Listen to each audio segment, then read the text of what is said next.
ప్రభువా, నా పెదవులను నా హృదయమును శుద్ధి చేయుము. నేను నీ పవిత్ర సందేశమును ప్రజలకు వినిపింతును. పితకు పుత్రునకు పవిత్రాత్మకు స్తుతులు, ఆదిలో వలె ఇప్పుడును ఎల్లప్పుడును కలుగునుగాక. సామాన్య కాలములో 8వ ఆదివారము. ప్రియమిత్రులారా, సామాన్య కాలపు 6వ ఆదివారము నుండి మనము లూకా సువార్త గ్రంథములోని 6వ అధ్యాయం పైననే ధ్యానిస్తూ ఉన్నాం. ఇది 3వ వారం. ఇది క్రీస్తు మైదానపు ప్రసంగం. దీనిని మత్తయి సువార్తకారుడు పర్వత ప్రసంగంగా వివరించాడు. నేటి సువార్త గ్రంథ పఠనములో క్రీస్తు ప్రభువు కొన్ని విజ్ఞానపరమైన సూక్తులను వినిపించాడు. మన జీవితాలు విజ్ఞాన వివేకాలతో నిండి ఉండాలని సూచించాడు. లేకుంటే మన జీవిత గమనం పెడత్రోవ పట్టే ప్రమాదం ఉంటుంది. అప్పుడు మంచిని చేయటానికి బదులుగా మనం చెడును చేస్తూ ఉంటాం. సన్మార్గాన్ని వీడి దుష్టుల మార్గంలో పయనిస్తూ ఉంటాము. కనుకనే యేసుక్రీస్తు ఈరోజు మనలను సన్మార్గములో నడిపించగల సమర్థవంతమైన గురువును మనకు మార్గదర్శిగా ఎన్నుకొనుమని హెచ్చరించాడు. తగిన అనుభవం కానీ సముచిత నైపుణ్యం కానీ లేని గురువును ఆశ్రయిస్తే విజ్ఞానానికి బదులుగా అజ్ఞానం చోటు చేసుకుంటుంది. అజ్ఞానం వలన మన జీవితాలు వంచనకు గురి అయి చీకటిమయం అవుతాయి. కావున ఉత్తములను, అనుభవజ్ఞులను, విజ్ఞానవంతులను అయిన గురువులు మనము కలిగి ఉండటం అదృష్టం. ఈ విషయాన్ని గుర్తు చేస్తూ క్రీస్తు ప్రభువు మనలను ఈరోజు ఇట్లు ప్రశ్నిస్తూ ఉన్నాడు. గ్రుడ్డివాడు గ్రుడ్డివానికి మార్గము చూపగలడా? అట్లు చేసినచో ఇరువురును గోతిలో పడుదురు అని అన్నాడు. లూకా 6:39. ఇక్కడ గ్రుడ్డివాడు అనేది ఒక ఉపమానము. ఇది ఒక పోలిక. నిజమైన జ్ఞానము లేనివాడు గ్రుడ్డివాడును పోలి ఉన్నాడు అని దీని భావం. ఇటు విజ్ఞానరహితుణ్ణి అనుసరిస్తే మనం ఘోరమైన ప్రమాదంలో పడిపోతాం. వ్యక్తిగతంగా నాశనమైపోతాం కూడా. బుద్ధిహీనుణ్ణి ఆశ్రయిస్తే సర్వనాశనం కావటం తప్ప మన జీవితాలకు ఆశాజనకమైన భవిష్యత్తు అంటూ ఉండదు. కనుక మన భక్తి విషయములలో కానీ క్రైస్తవ జీవిత విధానం గూర్చి కానీ అవగాహన లేని నాయకుడిని మనం అనుసరించటం హానికరం. మనం ఈ సూత్రాన్ని విస్మరించి ఇచ్చవచ్చినట్లు వ్యవహరిస్తే ప్రతిఫలం ఎంత భయంకరంగా ఉంటుందో ప్రభువు తెలియజేశాడు. ఉభయులను గోతిలో పడతారు అన్నాడు. అనగా తెలివిహీనుడైన గురువు అతని పనికి మాలిన సూచనలను పాటించే శిష్యుడును పతనమైపోతారు, అధోగతి పాలవుతారు, నామరూపాలు లేకుండా గతించిపోతారు. ఎందుకని?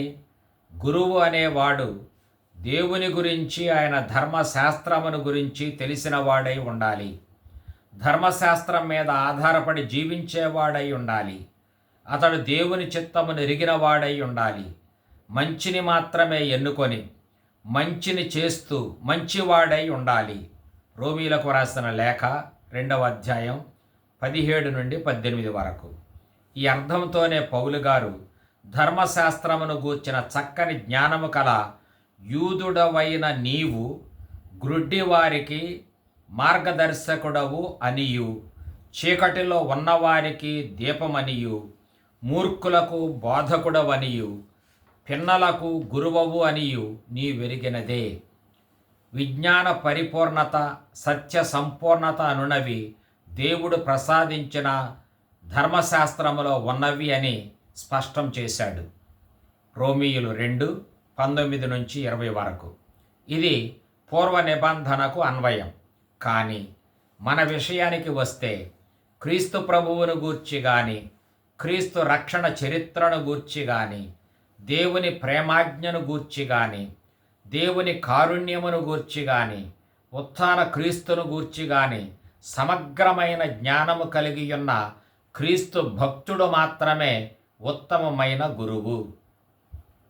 అట్టి అనుభవజ్ఞుని మనం అనుసరించాలి. ఇక్కడ జ్ఞానం ఒక్కటే చాలదు, ఆచరణం కూడా ఉండాలి.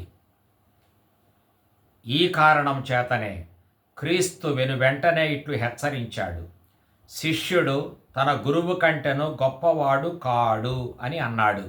లూకా 6:40. ఇదే భావాన్ని యోహాను సువార్తకారుడు కూడా వేరే మాటల్లో చెప్పాడు. దాసుడు తన యజమాని కంటెను గొప్పవాడు కాడు, పంపబడిన వాడు పంపిన వాని కంటెను ఘనుడు కాడు అని మీతో నిశ్చయముగా చెప్పుచున్నాను అని అన్నాడు క్రీస్తు. యోహాను 13:15 15వ అధ్యాయం 20వ. ఎందుకు ఇట్లు హెచ్చరించవలసి వచ్చింది? ఎందుకంటే చాలామంది మిడిమిడి జ్ఞానంతో అన్నీ తెలిసిన వారుగా డప్పాలు కొడుతూ ఉంటారు. క్లిష్టమైన భక్తి విశ్వాసాల సిద్ధాంతాలను గూర్చి, భక్తి జీవితంలో ఎదురయ్యే ఆధ్యాత్మిక సమస్యలను గూర్చి విషయ పరిజ్ఞానము లేకుండానే పెద్ద పెద్ద బోధకులము అని చెప్పుకుంటారు. తమ్ము సమీపించే వారికి తప్పుడు సలహాలు, సంకేతాలు ఇస్తూ ఉంటారు. ఉదాహరణకు, కొంతమంది శ్రీసభ స్వరూప స్వభావాలను గూర్చి విషయ జ్ఞానము లేకుండానే శ్రీసభను చిత్తుగా విమర్శిస్తూ ఉంటారు. సత్య శ్రీసభ బోధలకు భిన్నంగా వ్యవహరిస్తూ ఉంటారు. శ్రీసభను గూర్చి బోలెడన్ని తప్పుడు కోతలు కూస్తూ ఉంటారు. శ్రీసభ కంటేను తమకే ఎక్కువ జ్ఞానం ఉన్నట్లు ప్రగల్భాలు పలుకుతూ ఉంటారు. ఈ రీతిగా శ్రీసభ అధికారం తమ చేతుల్లోనికి తీసుకొని తామే సర్వస్వం అన్నట్లుగా పోకిరీతనంగా మాట్లాడుతూ ఉంటారు. యేసుక్రీస్తు కాలంలో ధర్మశాస్త్ర బోధకులను, పరిసయ్యులను చేసింది కూడా ఇదే. వారు అధిక తెలివితేటలు ప్రదర్శిస్తూ, దేవుని చిత్తానికి వ్యతిరేకంగా వ్యవహరిస్తూ, కుంచిత స్వభావంతో క్రీస్తు ప్రభుని బోధనలు విని నొచ్చుకొన్నారు. దైవతనయుడైన క్రీస్తు బోధల్లోనే తప్పు పట్టాలని యత్నించారు. ఆయన బోధలు కర్ణ కఠోరంగా ఉన్నాయని గుసగుసలాడి గొణుగుకొన్నారు. ఈ విషయాన్ని క్రీస్తు శిష్యులు ఆయన దృష్టికి తీసుకొని వచ్చారు. ఒకనాడు క్రీస్తు శిష్యులు యేసు వద్దకు వచ్చి, పరిసయ్యులు నీ మాటలకు వెక్కసపడిరని నీకు తెలియనా అని ప్రశ్నించారు. అందుకు క్రీస్తు ప్రభువు ఇట్లు బదులు పలికాడు, నా పరమపిత నాటని ప్రతి మొక్క వేరుతో పెల్లగింపబడును, వారిని అట్లుండనిండు. వారు గ్రుడ్డి నాయకులు అని స్పష్టంగా తెలియజేశాడు. మత్తయి 15:14. ఇలాంటి బోధకులకు బుద్ధి చెప్పి పెరికివేసే బాధ్యత పరలోకపు తండ్రిదే. ఆయనే ఈ కలుపు మొక్కలను పెల్లగిస్తాడు. ఈ మాటలను నిజంగా అర్థం చేసుకోగలిగితే మనకు తారసపడే చాలామంది బోధకులు గ్రుడ్డి నాయకులు అని అవలీలగా గుర్తిస్తాం. అందుచేతనే విశ్వజనీన శ్రీసభ అనగా కథోలిక సంఘం మతబోధకులకు, తన గురువులకు క్రైస్తవ భక్తి విశ్వాసాలను గూర్చి సుదీర్ఘకాలము సమగ్రమైన తర్ఫీదును ఇస్తుంది. వారు బ్రతికి ఉన్నంత కాలము శిక్షణ ఇస్తూనే ఉంటుంది. దీనినే నిత్య శిక్షణం అంటారు. వారికి చక్కని జ్ఞానాన్ని అందజేసి ప్రపంచంలోనికి పంపిస్తుంది శ్రీసభ. కథోలిక సంఘం ఇంత శ్రమ తీసుకొనడానికి కారణం ఏమిటి? ఈ ప్రశ్నకు క్రీస్తు ప్రభువు ఇచ్చిన సమాధానం ఇది. పరిపూర్తిగా శిక్షణ పొందిన శిష్యుడు తన గురువు వలె ఉండును అని. లూకా 6:40. దీనినే లతీను భాషలో క్వాలిస్ డోమినుస్ థాలిస్ ఎత్ సెర్వుస్ అని చాలా ముచ్చటగా చెప్పారు. దీనికి సమానమైన ప్రయోగం యథా రాజ తథా ప్రజ. ప్రభువు ఎలా ఉంటే ప్రజలు కూడా అంతే ఉంటారు. రాజును బట్టే దేశ ప్రజలు గమనం కూడా ఉంటుంది. అదే రీతిగా క్రీస్తు శిష్యుల విషయం కూడా. క్రీస్తు శిష్యులకు గురువు క్రీస్తే. క్రీస్తు ద్వారా సంపూర్ణ తర్ఫీదు పొందిన ఆయన శిష్యులు ఈ ప్రపంచ జనులకు ప్రప్రథమ బోధకులు, విజ్ఞానం గల బోధకులు, ప్రజలకు రక్షణ మార్గాన్ని క్రీస్తు పేరిట ప్రకటించగల సేవకులు. వీరు నిజమైన సమర్థవంతమైన బోధకులు. ఇంతకు శిష్యుడు గురువులాగా ఉంటాడు అంటే ఏమిటి? క్రీస్తు శిష్యులు క్రీస్తు అడుగుజాడల్లో నడుస్తూ ఉంటారు. ఇది చాలా విశాలమైన భావం. దీనిని ఇప్పుడు సంక్షిప్తంగా తెలుసుకొందాం. గురువులాగా ఉండటం అనే ప్రయోగం రెండు అర్థాలను స్ఫురింపచేస్తుంది. మొదటి అర్థం ఇది: మనం క్రీస్తు ప్రభువును మన ఏకైక గురువుగా ఎన్నుకోవాలి. ఎందుకంటే ఆయన మాత్రమే సంపూర్ణమైన దివ్య జ్ఞానం కలవాడు. ఈయన వద్ద శిక్షణ పొందిన వారు మాత్రమే విజ్ఞానం కలవారవుతారు. వారు ఈ ప్రపంచానికి మార్గదర్శకులుగా ఉండగలుగుతారు. ఆయన వద్ద తర్ఫీదు పొందిన గురువులు మానవ జీవితాలను సక్రమమైన దిశలో నడిపించగలరు. క్రీస్తు నుండి పొందిన లోతైన విజ్ఞానంతో వీరు విశ్వాసులను సరియైన రక్షణాత్మకమైన గమ్యానికి చేర్చగలరు. రెండవ అర్థం ఇది: గురువులాగా ఉండటం అనే ప్రయోగం గురువులాగా లేని వారి వైపునకు వ్రేలెత్తి చూపుతుంది. నేటి ప్రపంచంలో పుట్టగొడుగుల్లాంటి బోధకులు చాలామంది ఉన్నారు. వీరు తమ్ము తాము గురువులమని బోధకులమని సగర్వంగా పిలుచుకుంటారు. కానీ వారికి సరి అయిన గమ్యం ఎటుందో తెలియదు. జీవితం యొక్క లక్ష్యం ఏమిటో కూడా అర్థం కాని వారు కూడా వారిలో ఉన్నారు. లోతైన ఆధ్యాత్మిక జ్ఞానం కానీ, అనుభవం కానీ, నిజమైన వేద గ్రంథ పరిజ్ఞానం కానీ, వేదశాస్త్ర జ్ఞానం కానీ వారిలో కనిపించదు. అందువలన వీరందరి ప్రభావం వలన మనమంటూ అసలు లక్ష్యాన్ని కోల్పోకుండా ఉండాలి అనంటే క్రీస్తు వైపునకు మనం తిరగాలి. ఎల్లప్పుడూ క్రీస్తునే మనం ఆదర్శంగా తీసుకోవాలి. సంపూర్ణ జీవం మనలో ఉండాలన్నా, మన జీవితాలు సంపూర్ణంగా సార్థకం కావాలన్నా అది క్రీస్తు నుండి రావలసిందే. అది ఆయనకు ఒక్కనికే సాధ్యం. ఈ కారణం చేతనే మన సర్వస్వాన్ని క్రీస్తు ప్రభువునకు సమర్పించుకోవాలి. మన మనస్సులను పూర్తిగా ఆయనకు వశపరచి ఆయనకు విధేయులమై ఉండాలి. క్రీస్తును విధేయిస్తే మనం దేవునితో ఐక్యమయ్యే అవకాశం లభిస్తుంది. అప్పుడు ఒక్క దేవునితోనే కాదు, క్రీస్తు మూలంగా ఇటు మన సమాజములోని సహోదరీ సహోదరులతోనూ సమైక్యంగా జీవించవచ్చును. అంతేకాదు, మనం కూడా మన గ్రుడ్డితనాన్ని గుర్తించి అంగీకరించాలి. మన దృష్టి మాంద్యాన్ని మనం కనిపెట్టాలి. మనలో చాలామందికి నిష్పక్షపాతంగా ఉండటం చేత కాదు. వారు ఎవరిని గురించి మాట్లాడినా ఇష్టకరముగాని మాటలనే చెబుతూ ఉంటారు. ఇతరులకు భంగము కలిగించడానికి యత్నిస్తుంటారు. ఇటు వ్యక్తులు అనుకూలముగా కానీ ప్రతికూలముగా కానీ పరిశీలన లేకయే అభిప్రాయం ఏర్పరచుకొని మాట్లాడుతూ ఉంటారు.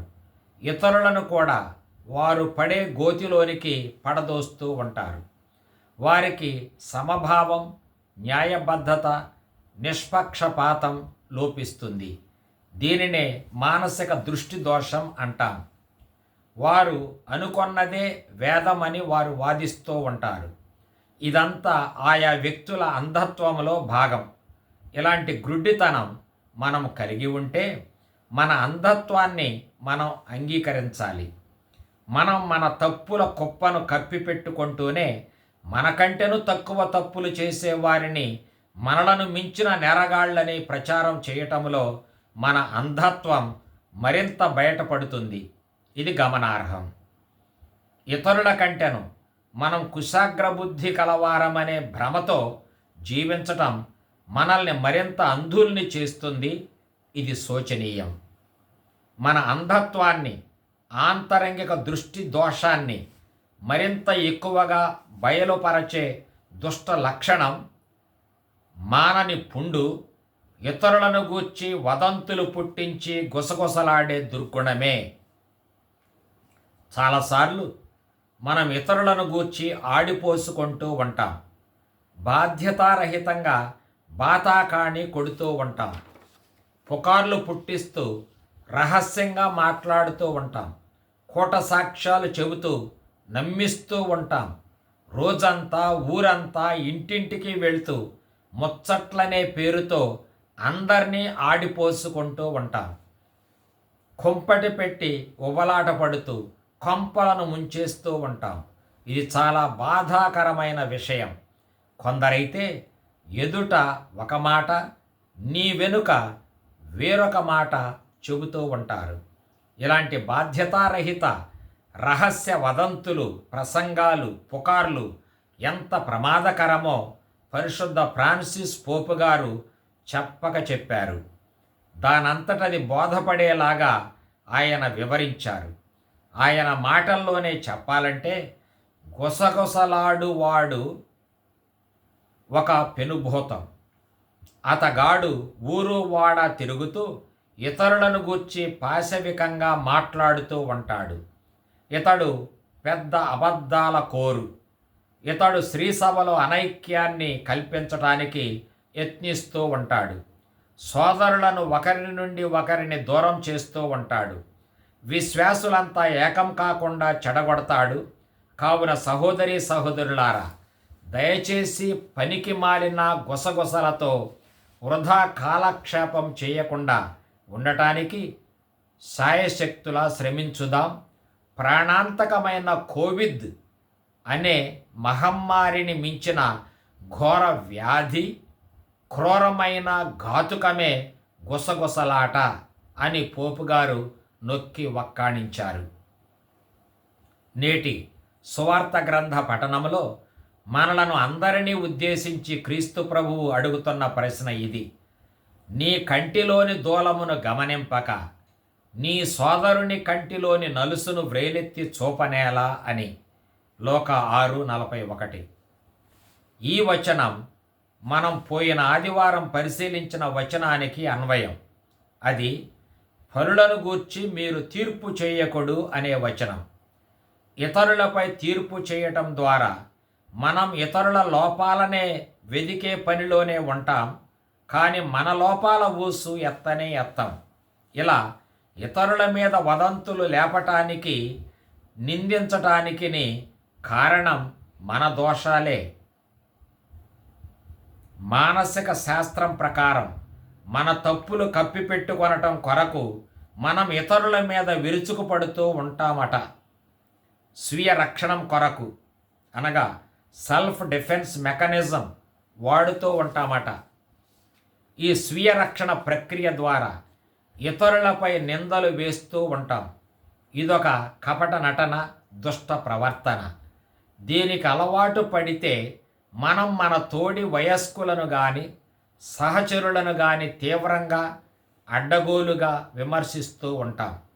మనలను మనం ఎంతో నీతిమంతులుగా పరిగణించుకుంటాం. అయినా మనం ఇంతవరకు రహస్యంగా విమర్శించిన వ్యక్తి ఎదురుపడగానే ఎన్నాళ్ల నుండో పోగొట్టుకొనిన ప్రాణ స్నేహితుడు మరలా తిరిగి వచ్చాడా, చచ్చిపోయిన వాడు బ్రతికి వచ్చాడా అన్నట్లు ఎక్కడ లేని టక్కరి ప్రేమాభిమానాలు ఉలుకబోస్తూ అతనితో తీయగా మాట్లాడతాం. ప్రశంసలు కూడా కురిపిస్తాం. ముఖస్థుతులు చెల్లిస్తాం. అతడు 2 అడుగులు ముందుకు వేయగానే పాడిందే పాటరా పాసిపడ్ల దాసుడా అన్నట్లు పాత విమర్శల్ని పునఃప్రారంభిస్తాం. అతనిని వెన్నుపోటు పొడుస్తుంటాం. దీనినే కపట నటనమని క్రీస్తు ఖండించాడు. ఇలాంటి నటన చేస్తూ జీవించే ధర్మశాస్త్ర బోధకులను, పరిసయ్యులను, మతనాయకులను క్రీస్తు పూర్తిగా ఖండించాడు. వారిపై అనర్థాలు ప్రకటించాడు, గద్దించాడు. అయ్యో, కపట భక్తులైన ధర్మశాస్త్ర బోధకులారా, పరిసయ్యులారా, మీరు ప్రవక్తలకు సమాధులను, నీతిమంతులకు చక్కని స్మారక చిహ్నములకు గోరీలను కట్టింతురు అని అన్నాడు. మత్తయి 23:29. ఇలా అంటూ కపట నటన, గుసగుసలాట ఎంతమంది మంచివారి ప్రాణాలను బలిగొంటుందో స్పష్టం చేశాడు. కనుక కపట నటనలకు అలవాటైన నరులు తోడి జనంపై తీర్పు విధిస్తే అది కూడా నటనాత్మక న్యాయమే గాని అసలైన న్యాయం కాదు. ఇతరుల మంచితనాన్ని గుర్తించకుండా మనం ఆత్మరక్షణమనే మానసిక నాటకం ఆడుతూ ఇతరుల ఎదుగుదలకు అవకాశం ఇవ్వకుండా ముందే నోటికొచ్చిందల్లా వాగుతుంటాం. ఈ నాటక చాతుర్యం మహాపాతకం. ఒక వ్యక్తి యొక్క వ్యక్తిత్వం, మంచితనం అతని ఆత్మ సౌందర్యంపై ఆధారపడి ఉంటుంది కానీ బాహ్య సౌందర్యంపై కాదు, లేక పదాధికారం మీద కాదు. ఇతరుల ఆత్మ సౌందర్యాన్ని గుర్తించలేని దుస్థితిలో ఉంటూ స్వార్థపరులై జీవిస్తున్న నరులు ఇతరులపై తీర్పు చెప్పటం ఎంత హేయమైన విషయమో అందరికీ తెలిసిన సంగతే. కనుకనే క్రీస్తు, నీ కంటిలో దూలం ఉంది చూడు, దాని వలన మూసుకుపోయిన నీ కన్నులతో ఎదుటివాని కంటిలోని నలుసును నీ వెట్లు చూడగలవు లేక తొలగించగలవు? చూడలేవు, తొలగించలేవు గదా. కనుక తొలుత నీ కంటిని మూసివేసి నీకు దృష్టి దోషమును కలిగించిన నీ దుష్ట ప్రవర్తనను సరిదిద్దుకో అని ప్రభువు హెచ్చరిస్తూ ఉన్నాడు. ఇక్కడ మనం ఒక అంశాన్ని గుర్తించాలి. క్రీస్తు ప్రభువు తీర్పు చేయకుడు, పరులను గూర్చి తీర్పు చేస్తే మీరును ఖండింపబడుదురు అని అన్నాడు. అనగా మంచి చెడులను విచక్షించి మాట్లాడే సామర్థ్యం మనకు లేదనా దాని భావము? మన అభిప్రాయాలను స్వేచ్ఛగా వెల్లడించే వాక్ స్వాతంత్ర్యం మనకు లేకుండా చేస్తున్నాడా ప్రభువు? అసలు ఆయన ఉద్దేశం అది కానే కాదు. మనకు స్వేచ్ఛ స్వాతంత్ర్యాలను వరంగా ప్రసాదించి మనలను శాశ్వత ఆత్మ గౌరవంతో సృష్టించినది ప్రభువే. కనుక ఆయన దానిని ఎలా తొలగిస్తాడు? అది అసంభవం. కనుక ప్రభువు మాటల వెనుక ఉన్న భావం ఇది. 1. ఇతరుల లోపాలను, తప్పులను భూతద్దములో చూచే దుర్బుద్ధి మనకు ఉండకూడదు. మనం ఇతరుల తప్పులను ఎంచే ఉచ్చులో తగులుకొని పోతే మన నేరాలు మరుగున పడిపోతాయి. మనం మార్పు చెందకపోగా త్వరగా చెడిపోతాం. 2. మనం నేర్చుకున్న గొప్ప విద్య ఏమిటంటే మన పెద్దలను, మన తోడి వయస్కులను, మన కుటుంబ సభ్యులను విమర్శించటం. అది కూడా నిర్దాక్షిణ్యంగా. కొన్నిసార్లు అదుపు తప్పి హేయంగా మాట్లాడుతూ ఉంటాం. ఎక్కువసార్లు ఈ విషయాలను రహస్యంగా దుష్టుల చెవుల్లో ఊదుతూ ఉంటాం. కానీ అందువలన మన సమస్య పరిష్కారం కాకపోగా ఎవరిలోనూ ఎలాంటి మార్పు రాదు. పైగా మన ఆత్మగౌరవం దెబ్బతింటుంది. సొంత గుట్టు రచ్చకేర్చబడుతుంది. ఈ దుస్థితికి మనం ఎందుకు గురి కావాలన్నదే ప్రభుని ప్రశ్న. 3. ఇతరులను గూర్చి రహస్యపు గుసగుసలాటలో పాల్గొనే వారిని సమయం సందర్భం వచ్చి తమకు బాగా తెలిసిన ఒక వ్యక్తిని గూర్చి నిజానిజాలు చెప్పమని బాధ్యత గల అధికారులు కోరితే వారు నోరు విప్పరు. అలాంటి సందర్భాలలో నోరు మెదపకుండా అవినీతి పరులను అందలం ఎక్కిస్తూ ఉంటారు. అప్పుడు నీతి బాహ్యులు పై పదవులకు ఎగబ్రాకుతూ ఉంటారు. దీని ప్రతిఫలం ఏమిటి? ప్రభువు చెప్పినట్లు వారు ప్రవక్తలకు సమాధులు కడతారు, నీతిమంతులకు గోరీలు నిర్మిస్తారు. మత్తయి 23:వ. కావున మనం తెలియజేయవలసినప్పుడు నిజం మాట్లాడాలి. ఆ వ్యక్తుల నిజ స్వరూపాన్ని బాధ్యత గల వారి దృష్టికి తీసుకురావాలి.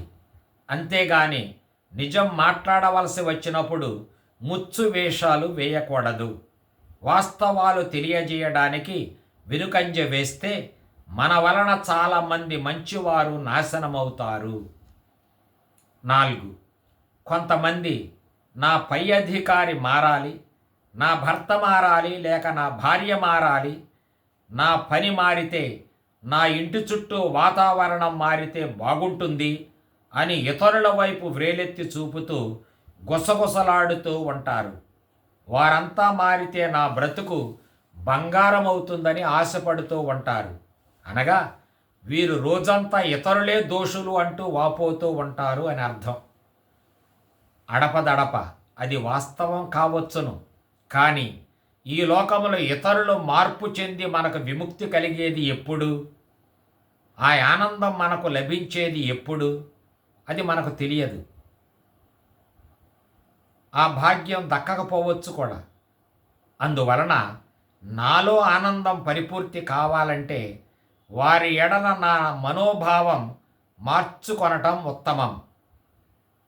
నా మనస్తత్వంలో మార్పు తెచ్చుకోగలిగితే 2 అంశాలు నెరవేరతాయి. 1. నా మార్పును గుర్తించి ఇతరులు కూడా మార్పు చెందవచ్చును. 2. ఒకవేళ వారు ఇంకా మార్పు చెందకపోయినా నాలో వచ్చిన మార్పు నా విషయాలను నాకు నేనుగా చక్కబెట్టుకునేలా చేస్తుంది. వాస్తవానికి ఎవరి ఇల్లు వారే కదా చక్కబెట్టుకోవాల్సింది, శుభ్రంగా ఉంచుకోవాల్సింది. ఇలాంటి మార్పు వచ్చినప్పుడు మన జీవితాలకు మనమే ప్రభువులం కాగలం. 5. నేను మంచి చెడులను రెండింటినీ సమానంగా అంచనా వేయాలి. ఈ లోకంలో ఇవి 2 అందరిలోనూ ఉంటాయి. అనగా దాదాపు అందరూ ముసుగు వెనుక ఉండి నటించేవారే. అందువలన నా ముసుగును నేనే తొలగించి వేసుకొని కపట నటనకు, ద్వంద్వ ప్రమాణాలకు స్వస్తిని చెప్పాలి. అప్పుడు నేను ఇతరుల కంటిలోని నలుసులను కొరకు వెదకను, వాటిని గురించి విలపించను. కానీ నా కంటిలో నలుసులను తొలగించుకునే ప్రయత్నం చేస్తూ నన్ను నేను కాపాడుకోగలను. నా కంటి చూపును నేను రక్షించుకోగలను. నన్ను నేను క్రమబద్ధం చేసుకున్న నాడు నేను ప్రయోజకుడను కాగలను కూడా. ఇది జరిగిన నాడు నేను ఇతరులపై కాక నాపై నేనే తీర్పు విధించుకుంటాను. క్రీస్తు ప్రభువు చెప్పినట్లు మంచి చెట్టు నుండి మంచి ఫలాలు వచ్చును అనే సూత్రాన్ని నా జీవితానికి అన్వయించుకుంటాను.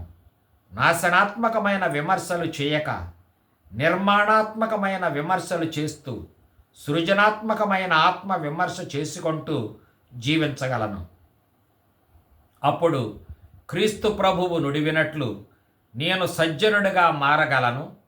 అంతటా నా సత్కోశము నుండి సద్వస్తువులు వెలువడును. నా హృదయ పరిపూర్ణత వలన నా నుండి మంచి మాటలు వెలువడును. లోక 6:45. నా మాటలను బట్టి నా హృదయమును, నాలోని సోదర ప్రేమను ఈ లోకం గుర్తిస్తుంది. ఈ సత్యాన్నే నేటి మొదటి పఠనం వెల్లడించింది. సిరాకు గ్రంథం 27వ అధ్యాయం 5 నుండి 8వ వచనంలో ఈ అంశం ఉన్నది. నరుని మాట తీరును బట్టి అతని శీలమును గుర్తింపవచ్చును అని.